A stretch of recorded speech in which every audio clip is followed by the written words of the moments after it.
The abduction of their 5-year-old daughter would leave a family reeling. There must be someone out there who knows where she is. You see them out playing, and you think, she should be there. She should be playing. That image will never, ever leave me. Just then, I was like, oh my God, this is really happening. The hunt for the schoolgirl would become the largest the country had ever witnessed. Practically the whole town spent last night and this morning helping the police search. Some of the search teams and stuff were ordered to stop and go back because they were exhausted. They wouldn't stop. The actions of the man responsible would outrage the nation. Mark Bridger has got to be one of the most horrific child murderers that there's ever been. The murder of April Jones was a crime that shook Britain.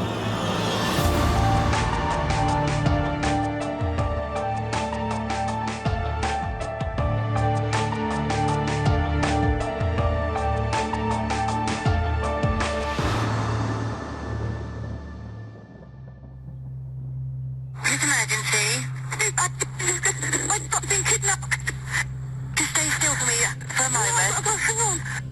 We received a call through to our communication centre, obviously an emergency call, a 999 call, and that call was made by Coral Jones, Coral being the mother of April. Oh, she's gone off in a car with somebody. Somebody's picked her up in a car or something.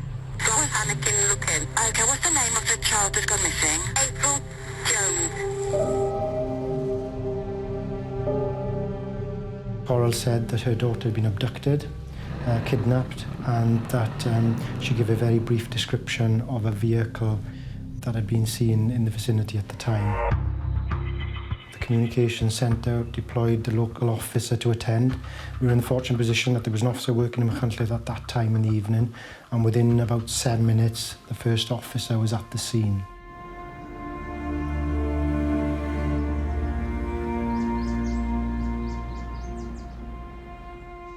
The 999 call made to the police that day started a chain of events that would leave a community in shock and a family distraught. To that point, it was a very normal day. But our normality ended there, and we haven't had a normal day since, really.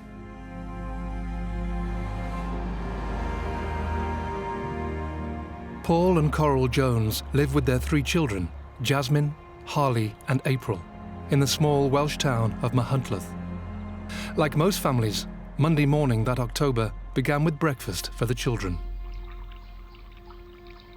I get up in the morning, I generally get Harley and April up. And that morning I got April up as per usual and sat her on the bed with you, give Harley a shout, go downstairs and do breakfasts. It was a normal day. I mean, I've done it, what, 300 or 400 times easily, like, yeah. And I set her off to school that morning. We went shopping that afternoon. After school, 5-year-old April Jones visited the local leisure centre with her family for her weekly swimming lesson before heading home. I can see it there, her and her friend, as Coral actually rang me up and says, can you do them a little something to eat? So I did them both spaghetti and toast because it was quick and they were on the way home. 2 pieces of toast each and a tin of spaghetti between them, and they both finished it. To me, I was really surprised because she's got quite a small appetite, quite a petite little thing, and she'd ate the whole lot. I was ever so pleased. I can still see that dinner there. I can still smell that. Shortly after dinner, April joined her friend outside to play. we let her stay out longer because she had a good school report because we went in that day. She did have her school report and she did fantastic. What actually happened to April is still a mystery. However, her parents quickly realised that something was terribly wrong. We sent Harley to go and get her, but he came back screaming. He screamed that they've got her, he's taken her or somebody's taken her. She's gone off in a car, a van. He wasn't too sure, but he was hysterical. And then Coral started flapping, and there's people coming out, and it just went into It was just such a crazy scene, and it all just went so surreal until the police showed up and started putting a bit of normality into it. In terms of that initial attendance, the officer was faced with a fairly stressful, chaotic situation. Clearly you had a traumatised family. Neighbours were alerted to April's disappearance at that time, and in fairness to the officer had to try and find out as much information as possible that she could relay back to our communication centre, at the same time try and manage the family and, by that time, the wider community who were becoming aware of April's disappearance and the anxiety around that. In the midst of the chaos, Coral Jones began to contact other family members. We had to phone up Jazz. She was in youth club. So she was hysterical as well. I didn't know what was going on. I just got out through everything. I was like, I've got to go. Ran home, and then I thought, this isn't real, this isn't real. She was hysterical. She ran, she came straight back, and by which time now there was crowds of people gathering, and they were actually knocking on doors around the estate. They were knocking on doors, they were searching. You could see people with torches now. It's about 8 o'clock at night, and it's just starting to go dark. And there was people with torches. You could see them going around, checking the alleys, the garages. As the word spread about the missing girl, the community rallied and began to search for April. I think what we have to factor into this inquiry, and indeed modern-day investigations, is the use of social media. It was evident very quickly following April's disappearance that that information was shared, and that obviously resulted in a number of members from within the community volunteering themselves, bringing themselves forward to assist with the search for April. Just to update you, we're going to get everybody out searching in the next few minutes. Diliodd Mark turned out to go and help to look for April. We had friends from Aberystwyth, we had friends from further apart. I mean, everybody, even people we didn't know, they came. People were just coming from everywhere, South Wales, North Wales. I was having messages from relatives all over the UK and stuff like that, asking, is there anything they could do? There was a man, and he'd come all the way from Manchester that evening just to help find. He was like asking us, where do you want me to go? And we were like, well, if you stay with local people, at least, you know where you're going. Residents began to mobilise. Some set up their own search parties. Others drove off into neighbouring hills to check forest trails and lanes. It was a testimony to the locals and the people that come around. The amount they did in the time they had was just astounding. We were driving around, we were going through every kind of, shortcut little route that you knew there was around here, because there's hundreds of them.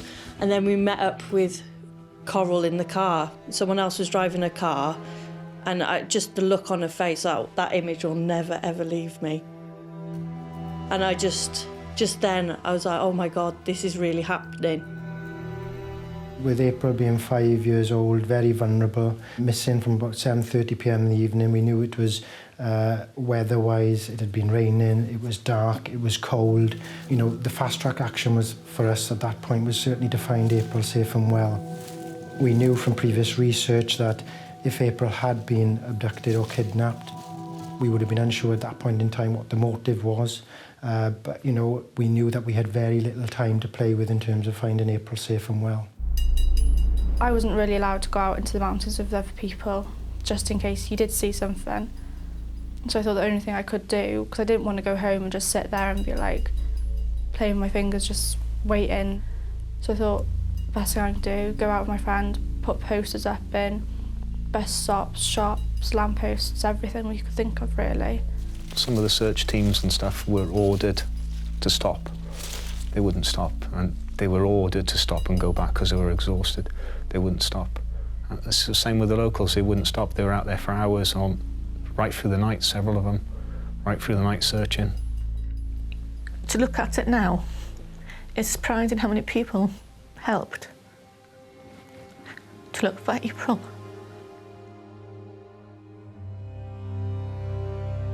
As the desperate search continued, the police investigation centred on possible eyewitnesses to the abduction.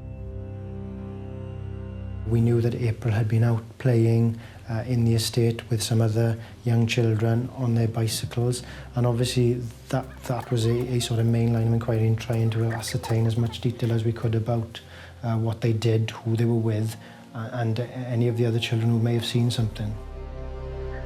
Luckily, the detectives were able to identify a child who was actually present at the moment when April disappeared. The witness was a young 7-year-old child, actually a friend of April, who was with April at the time on her bicycle. And the evidence presented by the friend was to the effect that she had actually witnessed seeing April getting into a vehicle. Once she relayed the message over that she got in the wrong side, and somebody said perhaps it's a left-hand drive, everybody went, we know it is. In fact, I think 90% of the town probably knew it was the minute you said left-hand drive. This small, seemingly inconsequential piece of information would prove vital to the investigation. Left-hand drive vehicles were rare in Machynlleth, and in fact, the locals could only think of one person who owned one.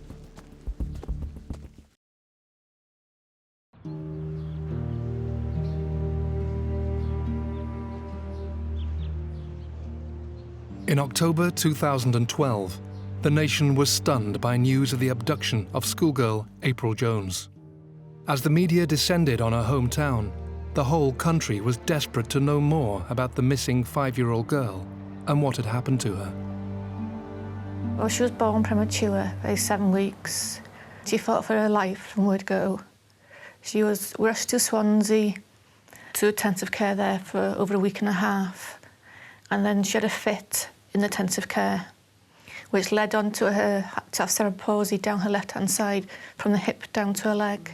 She had a lot of pain with her leg with the cerebral palsy, and she was very determined to get up and do something even when her leg wouldn't let her. So one of the things we did from the beginning was actually teach her to ride a bike at the age of 3.5, which gave her mobility to get around, and she loved that bike and she went everywhere on it. Whatever you were doing, she had to be in on it. You couldn't sit and watch a film without her being in on it. You couldn't play on your laptop without her having to see what you were doing or having a go. She was always smiling, laughing, interested in everything. I mean, when she was in a lot of pain, she'd cry, sat on the stairs. Harley or Jazz would come and get her, carry her upstairs, and then carry her back down.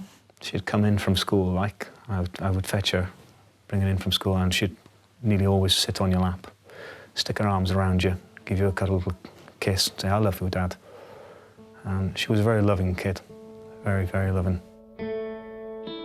April Jones lived with her mum and dad, as well as her sister Jasmine and brother Harley, in Machynlleth, a small town in the Cambrian Mountains.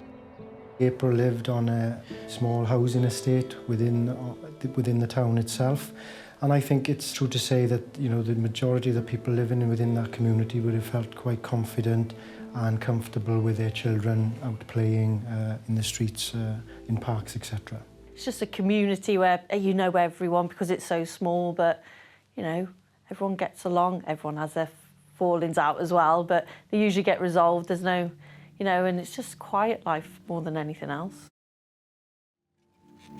On the 1st of October, this tranquility was shattered when young April was snatched while playing outside with her friends. Worse was to come, however, when the spotlight began to fall not on a predatory outsider, but a member of the close-knit community. Mark Bridger became a person of interest during the early hours of the 2nd of October. What is interesting there is obviously when you are seeking information within the community, speaking to neighbours, friends, you know, it's the importance of ascertaining exactly what they saw, who they saw. Because an individual such as Mark Bridger did not look unfamiliar within the community. None of us expected this. In fact, none of us knew that Mark Bridger could turn into something like that. So yeah, it was an incredible shock for us and the nation, I think. Back at the leisure centre where the search is being coordinated, word has got around as to the identity of the man. As the largest search in British policing history got underway, Back at home, the Jones family were doing their best to cope with the appalling situation. They said you couldn't go out, it wasn't safe for you to go out. Yeah, sitting at home, locking yourself at home whilst everybody else is running around, and you can't go out and do anything, it is difficult. Yeah, but you couldn't do anything. Yeah, everybody was out there doing something for you. I mean, for us to go out and try and do something, it was almost pointless. It's just you wanted to do something. Despite trying to remain positive, the moment that Paul Jones realised his daughter was gone forever still remains clear in his mind. 10:33 on the 1st of October 2012. I'm standing outside by the back gate, and there's a weird feeling just for a split second, and it's almost like your heart stops. And you can't explain it. It just drops to your stomach, and it bounces back, and you can't explain it. I can't explain it, but I knew she wasn't there. My friend's got a son same age as my daughter, which they play together.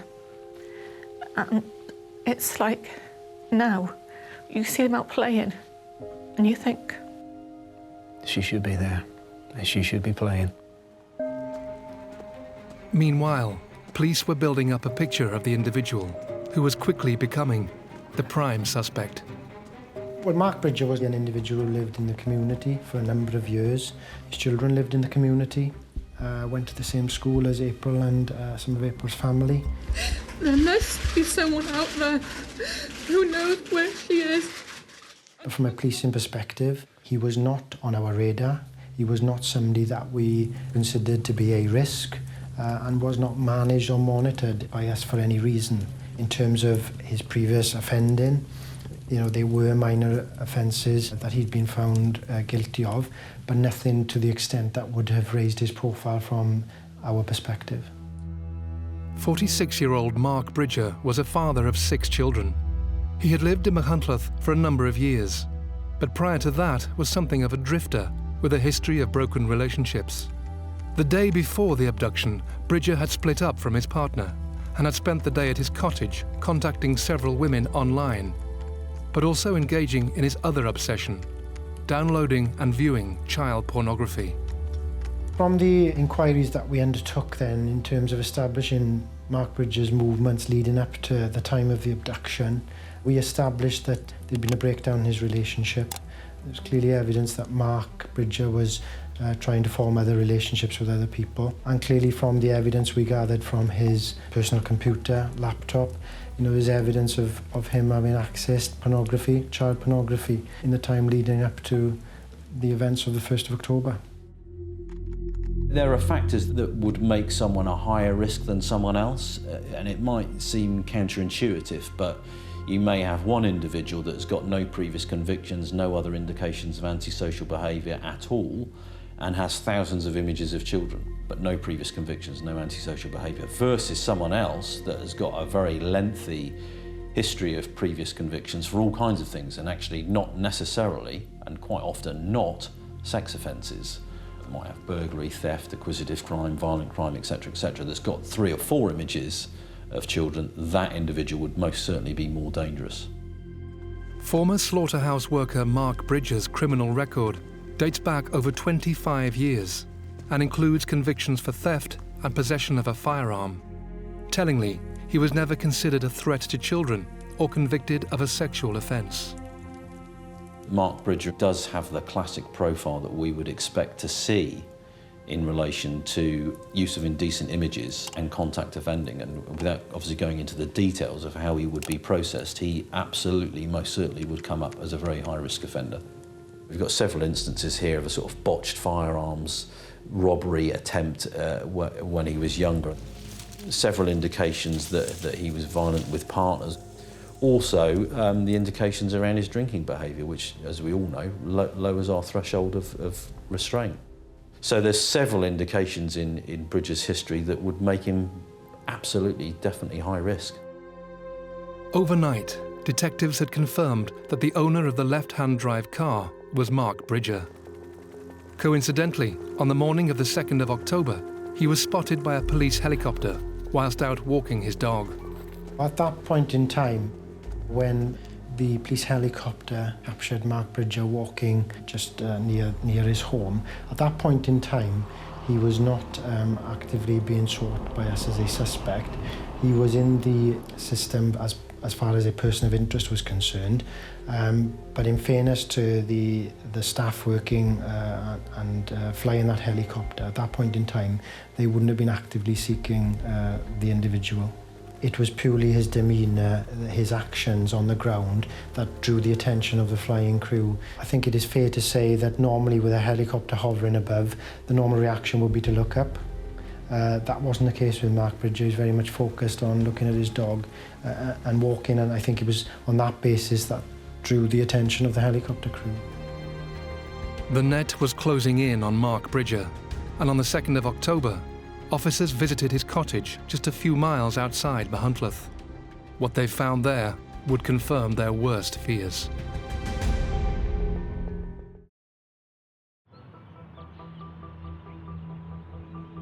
In October 2012, the Welsh town of Machynlleth was rocked by the disappearance of 5-year-old April Jones. Police suspicion was focused on local man Mark Bridger, whose vehicle was seen in the area at the time April went missing. As police concerns grew about April's safety, the decision was taken to track Bridger down and arrest him. A number of teams of officers were deployed to a number of potential addresses in order to find him as quickly as possible. The address that we then later established was his home address, his most recent home address, was attended to by a number of officers who entered the property. At that time, Mark Bridger could not be located, but part of that search as well was obviously to look for April at that point in time, hoping that we would have found April safe and well. The officers in attendance did notice, firstly, that it was extremely hot within the home. There was a roaring fire in the house, and also a very strong smell of detergent, something similar to bleach. Officers eventually located Mark Bridger on the main road between Machynlleth and his home in Cainws, and it was at that point that he was challenged on the roadside and detained and arrested by police. Detectives had been looking for the man in question since last night. He was arrested as he walked along a roadside in the area from where April disappeared. It was quite scary because he was the sort of person you'd be like, hey, you're right to when you walk down the street. I didn't know him well enough, but I'd say, you know, hello to him. And when his picture popped up on TV, I was like, I know that guy. Seen him around town. He's a local person. To the surprise of the arresting officers, Mark Bridger admitted he was indeed implicated in April's disappearance and could provide an account of what happened to her.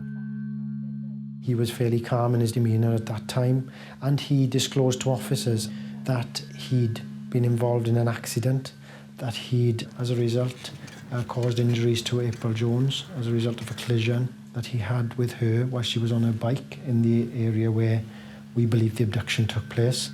He said he knocked her over by the car. With his Land Rover, said he knocked her over, picked her up. He'd placed April in his vehicle, that because of her injuries, he tried to provide her with CPR, sort of revive her. Unfortunately failed to do so, had panicked and driven off. Despite Bridger's admission, police and the Jones family were no nearer to finding out where April was. We've seen people still out looking, using their torches, and police sniffer dog teams have been deployed. We were disputing the account in terms that Mark Bridger had given us. We didn't believe his version of events, but that said, he had clearly indicated that April was dead, that he was responsible for the death, and on that basis I felt it was absolutely the right thing to do in sharing that information with the family. The police did tell us everything, and that's what we really appreciated. They never kept us in the dark or nothing. Mark Bridger was in custody. He was accepting that he was responsible for April's death. However, we had not found April. The search was a main line of inquiry for us, the search for April, or indeed any other evidence that could have linked us to April. And, you know, it was so important that we didn't lose sight of that. By early morning, they were handing out leaflets with April's image on them. Thank you, pop it in the window. We had to proceed with trying to find April. As well as the countryside surrounding the town, one of the main areas of the police investigation to try to find April was at Bridger's home. And after intricate forensic work, the cottage began to give up its secrets. The cottage, obviously that was subject of an intense and extensive forensic examination. And what was gleaned as a result of that was there was evidence of a clean-up at the property, particularly in the bathroom area. And the other key piece of evidence, obviously, was in respect of the remains which were recovered from the hearth and the fire, which were subject of some very, very detailed examinations forensically, and which we believe are those remains of April Jones. Tellingly, forensic officers also found traces of blood throughout the cottage. There were a number of different particles found at various locations in the living room, bathroom and hallway area. But in particular, there was one particle of blood which was far more substantial than the others that were located, and that was very near to the hearth in the vicinity of where the fire was. And obviously that was significant from our perspective in terms of determining that April had suffered some significant harm while she was present in that house. The first piece of evidence, major evidence, come back to us was there was a puddle of blood on the floor. A bit more than a puddle. Yeah, and I said, how significant is that puddle of blood? And Dave, our FLO, says it's not something you get back up from. And that night I put myself to bed at 5:30 and I cried myself silly till 1, 2 o'clock in the morning. I actually soaked my pillow right through. I cried that hard. And that was it for me. As well as the awful evidence of what had happened in the cottage, detectives began to get an insight into the evil obsessions of Mark Bridger.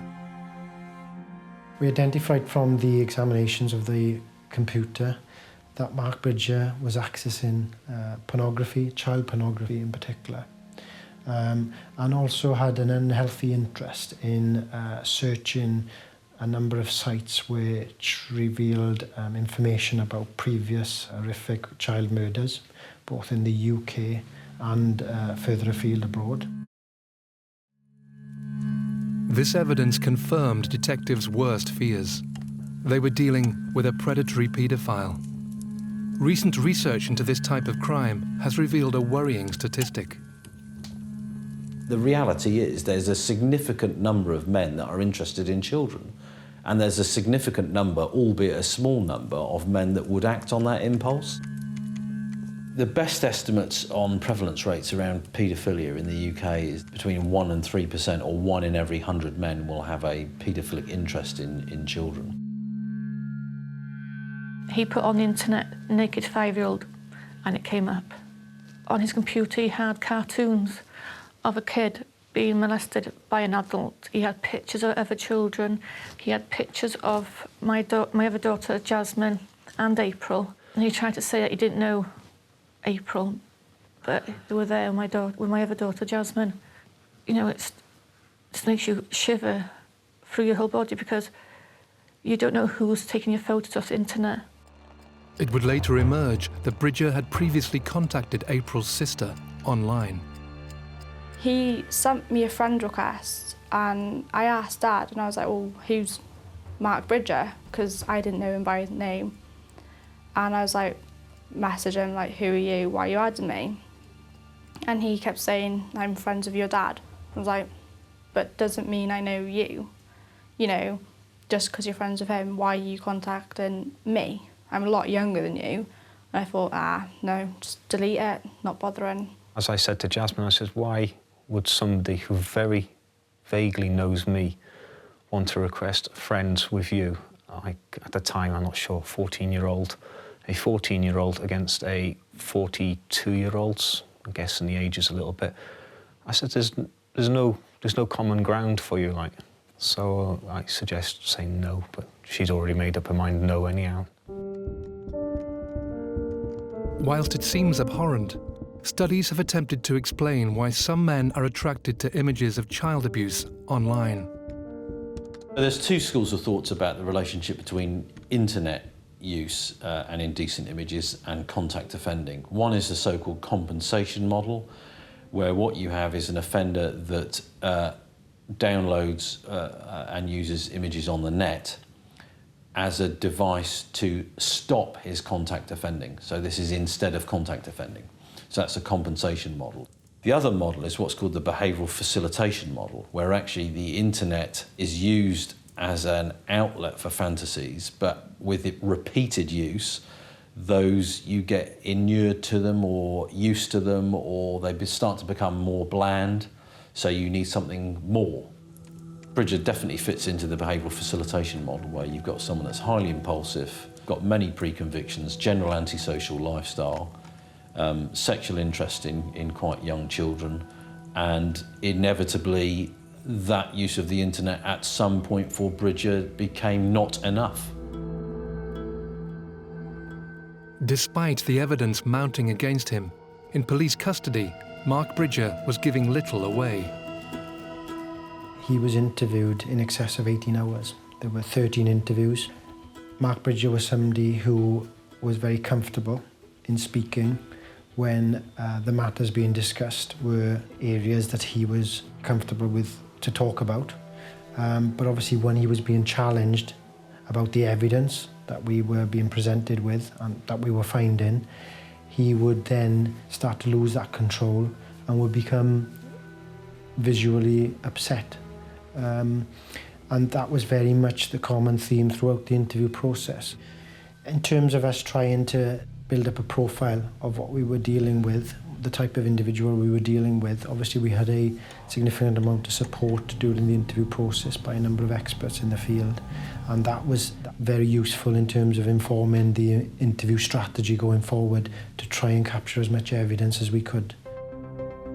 Because clearly Mark Bridger to this day has never told us exactly what has happened to April Jones. Despite his refusal to tell the truth, the case against Bridger was gaining momentum. Days later, he was charged with April's abduction and murder.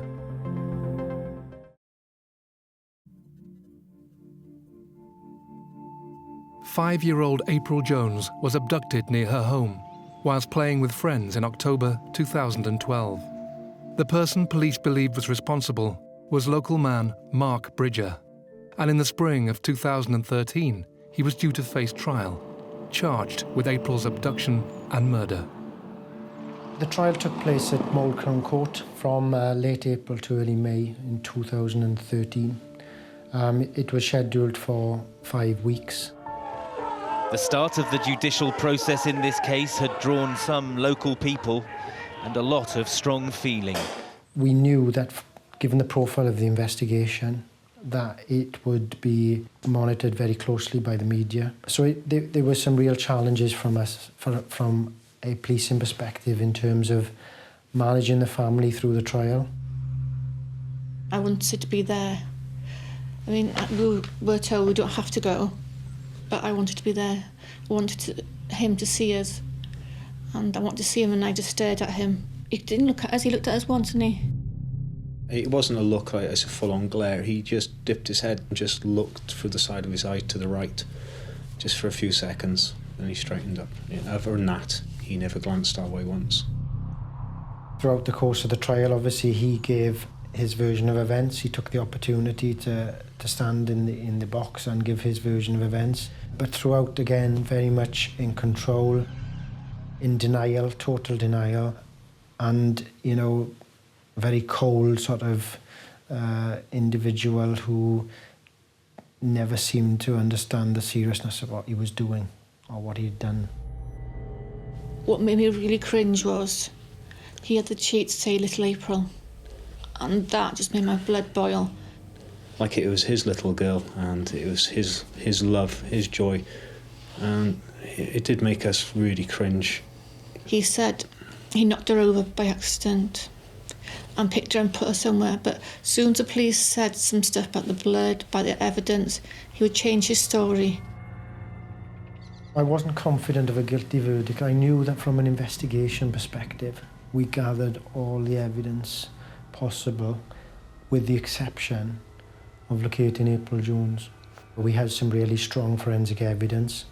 We had some strong evidence from the mobile phone and from his laptop, coupled with some extremely significant and good witnesses who were able to present evidence to the court and the jury. Some of the evidence that they showed is like images of children, naked children, cartoon pictures of children being molested. Some of the stuff he had on there, he was trying to say that it was beneficial to show his kids the different stages of puberty, of growing up from a young child and coming through puberty to an adult. And he was actually trying to convince the jury that the reason he had these nearly 400 images on his computer was partly to do with that. He lived in his own little world. It was only during the trial, as all the evidence was heard, that a tragic picture of what actually happened to April could be put together. You know, it's very difficult to be 100% certain in terms of what actually happened to April. But based on the evidence, what we know is that April was abducted from the estate that she lived on at about 7:30, that she's driven away from the scene. From some of the CCTV evidence that we've captured and produced in evidence, we know that Mark Bridger has travelled out of Machynlleth towards his home address. We believe that he has then gone directly to his home address. We know from the forensic evidence and what we've recovered from his home in Cainws that April suffered significant harm at that home address. Everything points towards the fact that parts of April's remains have been recovered from the hearth, from the fire, and on that basis, you know, April has suffered some significant injuries as well. What has happened beyond that point, we cannot be sure, but you know, it would be my view that other remains then may have been disposed of at various locations, you know, in the area of Cainws, because there were a number of hours, obviously, between the time of the abduction and the time that Mark Bridger was arrested, for him to have had the opportunity to dispose of those remains.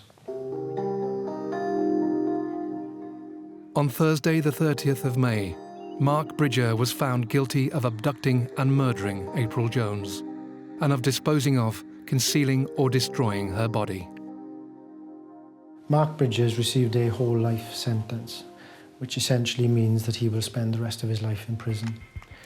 When you look at the seriousness and the gravity of the offences for which he's being convicted, then it has to be right that a person of Mark Bridger's capability spends the rest of his life in prison so that the wider public can be protected from the significant risks that he poses. The sentence he's got is the most that anyone can ever have, but I think everyone would want more. No one wants this. No one wants to see their friends go through the most horrible thing in the world. I mean, for Paul and Coral to be able to sit in that court, they're a million more the person than I am, because I couldn't have done it. They're amazing for the strength that they've shown. In terms of Mark Bridger, I described him following the outcome of the Crown Court trial as an evil and manipulative individual. He abducted and murdered April and has then gone to enormous lengths to destroy evidence, conceal his involvement and avoid detection. In terms of seriousness, then, you know, Mark Bridger has got to be one of the most horrific child murderers that there's ever been. In the wake of Bridger's conviction, Paul and Coral Jones have campaigned for tougher sentences for those convicted of sex offences against children. And they've also called for internet providers to restrict access to images of child abuse on the web. Their campaign, in their daughter's name, is called April's Law. We don't want April's life to be a total waste. I mean, we've got our memories and stuff, but we find ourselves in the situation where people will listen to us or sympathise with us. And so I think in April's memory, we should try and push the law and make make the general public aware of the paedophiles that are out there and keep other children safe. And then on the long term, perhaps we can actually save lives. That's all we're asking for. Not major changes. What I'm hoping to get is longer sentences, harder sentences. Once they're put on the sex offender list, they're on it for life, not come off it in like 6 years' time or 5 years' time.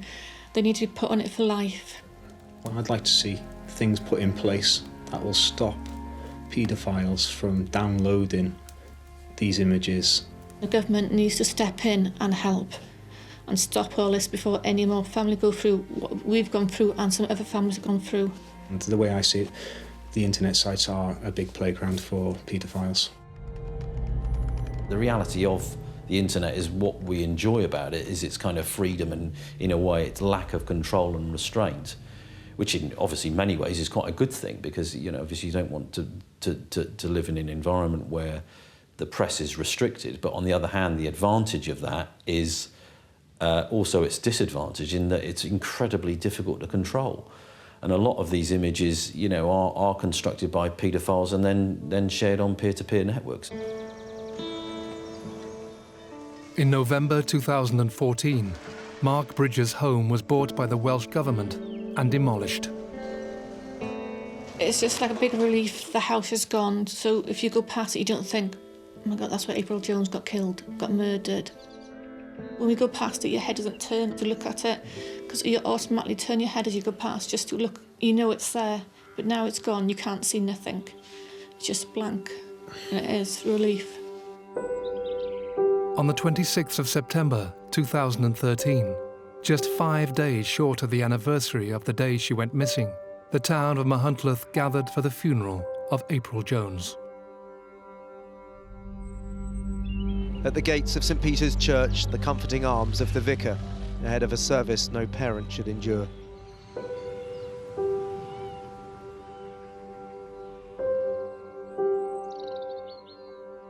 Whenever I think of April, I just remember a time I'd gone to Paul and Coral's for a coffee, and she was peeking her head around the sofa, and she just, because she was quite shy and quiet, a bit cheeky, and she had this cheeky smile, and she obviously wanted to show me, I think it was a new doll that she had, and just this little smile from around the sofa, and as soon as I hear her name, that's the image I see straight away.